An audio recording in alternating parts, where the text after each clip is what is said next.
everybody, welcome back to my channel. I am so glad you're here today.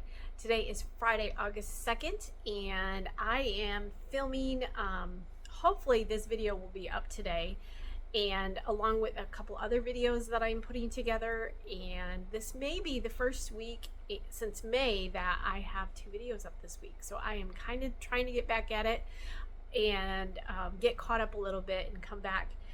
I am hoping to start a new series on Fridays. I'm going to do Fiber Fridays and do some, it may be Angora, it may be other fibers, we'll see. And I'm hoping that that will become kind of a regular feature on Fridays where I do just a spotlight on some of the fibers or what I'm working on. And then, or it could just be maybe I'm working with the rabbits and it might be a video with music. I haven't decided yet. So there is a chance that I can have 3 videos up in a week coming up here by doing this. I do have to film, I'm filming a couple videos today with rabbits, and then I need to pull out my stash of fiber because it's a lot. I have, what do I have? I have the mohair from my goats that I sheared in April. I haven't touched any of it. So I have all of that to work through. And then since I've been sick, I have been, I was sick, and then we kind of jumped right into summer. And so I sheared all my rabbits down to make life easier on me a little bit and more comfortable for them. And so I have a ton of Angora that I need to get at, whether it be spinning, carding, possibly dyeing. I need to get at that and do some videos with that. So that's what's coming up. I cannot believe we're in August already. I don't know where the summer has gone. It has flashed before my eyes. And we are finally feeling a little bit caught up here after our spring of very unexpected busyness and my illness. And so we are caught up, and of course the garden is going. The one that I told Scott don't even bother with this year, he did go ahead and plant one, which I'm very thankful for now, but I have been canning. So I've got that going on. Tonight I will probably go out and check. My green beans were really close to being ready to be picked, and so I'm guessing in the next couple of days I will start green beans. We are a little bit behind, and it has been so hot here. This week has been awful. We've been close to 90 a couple of the days, and tomorrow is supposed to be really, really hot, and so it's just hard to do anything. And spinning with Angora when it's hot, and when I did just turn on the air conditioning, but trying to work with Angora when it's hot and your hands are sticky is the worst. And so I have been spinning a lot, but I have to make sure that the air conditioner is on. So let's hop into this video today. I am going to show you, I've been getting a lot of questions lately, and actually I've always gotten this question, I guess. How do you spin your Angora yarn? Do you spin it plucked or combed? Do you spin it clipped? Do you spin it carded? How do you do that? And the answer is yes, I do it in all of those ways. I've talked about this a lot. I do prefer carded or combed, although sometimes when I'm just feeling in the mood to spin and I have a basket of cut fiber, I will just sit and spin that. But more than that, today I want to talk about the variance in color that you're going to get. And you might not think about that when you're making a decision to, am I going to card this, or I'm just going to spin it straight from like a cut piece or a combed piece. And there is a difference. So I want to talk about that a little bit, and hopefully I have the lighting set up right and you'll be able to see what I'm talking about in regards to the color on this. Again, I have been spinning quite a bit the last couple weeks. My mother-in-law is working on a project, and she needed some white Angora. And so this is my second skein of white Angora for her. But one of the things she asked was, because I got the first one to her, and then I said I'll have another one here in a week or so, and she's like, well, I notice, you know, am I going to have to switch out color wise? Will you notice a difference? Will they be in line?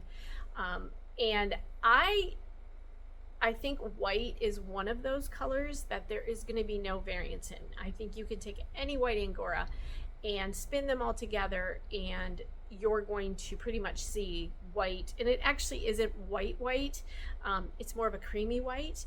So I told her no. She should be able to, and I'll be curious to see uh, if that's actually true. I told her I didn't think so because all of my white rabbits, typically what I do is gather all the white at one time. So I'll go out and groom all the white rabbits at once and just put all their fiber together. And so that's what you're getting. It's always a blend of the same rabbits for the most part. And white doesn't have a lot of variances in the color or at all, really. It's just white. And so that is one of the colors that you don't really have to worry about. Now, the color we're going to talk about today is my red. I have, how many red rabbits? I only sold 2 of the babies. So I have 7 red rabbits right now. I have 5 babies. They're getting older now, and the mom and dad. And so none of this fiber's from the babies yet. They still really have kind of that baby fine fiber, which we're actually going to talk about in another video. But so this is mom and dad's fiber, and again, with the 2 reds, the colors are, they're red. And so I just put it all in a basket, which you can see here. And most of this, let me make sure I'm checking before I say that. Actually, all of this was either combed or cut. So I had a little bit of both in here. I think all of the comb stuff is I used already. So I think most of this is cut fiber. So when I say cut, and this is the blunt end of what the cut fiber looks like, and a lot of times that's why I don't like spinning this, because sometimes you can, I don't know what it is, I can just tell when I have one of these blunt ends go through my yarn. I spin it fairly thin, and so all of this here, I just finished this yesterday or the day before. All of this is from the basket, and it's either cut or combed. Now I would consider my combed fiber. It isn't quite carded, but in a little bit, in some ways it is, because you're combing through and then pulling off from the comb. And so to some degree it is a little bit carded, not a lot. And then of course the clipped fiber is not at all. And so what you're going to end up getting, and I'm not sure, I might put in a photo here, what you're going to end up getting with fiber that has not been carded together, is you're going to get a lot of variances, which I think you guys can see that. You're going to get variances in color, and why you're going to get that is because the color on the rabbit, let me get a good piece here. So this is a clipped piece. It's a shorter clipped piece. Let me see if I can find a little bit longer. So this comes right from the rabbit, and I'm not sure if you're going to, I think you can see there's this line here of red, and see how it's lighter here and then it turns kind of red up here. That really shows up on your spinning when you haven't carded your fiber together. And so you're going to get those variances in that color through that. Let's see if this is a darker, I think you can see, yeah, you can see that. So it's lighter here at the base of the hair shaft, and then it gets red at the end. And so when you spin that, you're actually spinning it and you're pulling out as you spin, and the color is going to kind of change because you're going to separate it and spin it, and so you're going to have variances in that.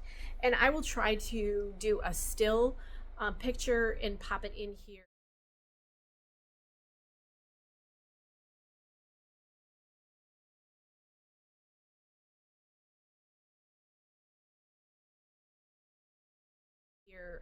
Of what I'm talking about if it's not quite coming through.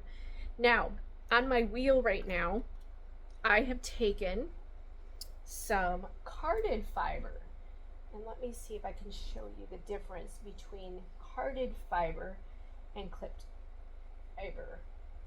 So Yeah, I think you can see it. So this is my carded fiber. This is my clipped fiber. You can definitely see the differences in the red and the cream color, where here it's been all blended. So this is going to come out looking a little bit different on your bobbin. And I have been working on this morning. So this is, hopefully you can see that. Pull that. This is the combed or the carded fiber, and there isn't as much variance in this as there is in this. So I'm going to end up with different looking colored yarns, if that makes sense. Hopefully that all makes sense. It has just been blended, and I do have, this is a full bobbin of, not sure the colors. I will take a still of all of this and show you what I'm talking about. So this is just the either plucked or clipped, and it has different colors within. You could see a little bit lighter here and then more red here. That's all going to show up, and it will show up in your yarn. And so you want to keep that in mind when you're spinning. If the color is important or you're trying to be consistent, you're going to want to either card, see, words are hard today, card all of your fiber and keep it consistent, or you're going to want to have clipped or combed fiber and keep it consistent that way, one way or the other. Chestnuts are definitely the same way. My chestnut rabbits have that varying degree. When you look at pictures of Angoras and when they take a picture over top, and I actually have some of them on my Instagram account, you can see the rings in their color. That shows up when you're spinning, and so you have to think about that. Now, some of those heavy, I don't know if heavy is the right word, some of those rabbits with the heavy variance in color, I have a couple that are chestnut that have a real vast difference between the tips and the base of their fiber shaft. Those might be a little bit more difficult to combine, but when you do card it, it is going to mesh together a little bit better. So all of my chestnuts would be that way. I have, trying to think of some of the different colors. White's obviously all the same color. You don't need to worry about it. You could spin cut, combed, or carded fiber in your white, and you're not going to see a difference in that. I have a blue steel out there, and Juniper Berry is, she is pretty much all one color. And so, actually, I have a bobbin. I don't know where my bobbin went with hers. Just a minute. Okay, this is a bobbin of Juniper Berry, and she's a blue steel. And you could see where her, not this part here, that's another color underneath. I use my bobbins well. You can see that she has a very consistent color pattern, and there's not a lot of difference in the shaft of colors or rings or anything like that.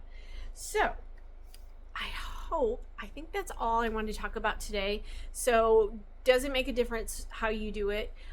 It will if you have those varying degrees in your color of your fiber, your clipped fiber, your combed fiber, depending on how you do it. And though that will make a difference in your yarn. Actually, that one shows pretty good. You can see the very light root and then the reddish top up here. So you'll want to think about that, especially if you're spinning for a very specific pattern. I would not want to go from, like if I was making a shawl or something, I wouldn't want to do this with lots of different varying colors throughout the yarn and go to a carded fiber where it's pretty much just, and actually the red looks kind of cream colored, and it's very consistent when you card it. So that would be the only reason I'd really think about it a lot, would be a project that I was specifically spinning for. If you're spinning to sell to other people, you want to keep that in mind. Most of my yarn that I sell is just a skein. You get a skein because I sell a lot of just the natural colors. Now, if I'm working on a large amount, like I will be next week, and I'll do a video on that, then I may have several skeins, but I try to spin them all the same way. So I hope that was helpful, and I hope it made sense. I will pop a photograph in here at some point of all the different colors that I'm talking about with the reds, and I think that's it. I hope you guys have a fantastic weekend, and I hope you get to create something and stay cool. Bye.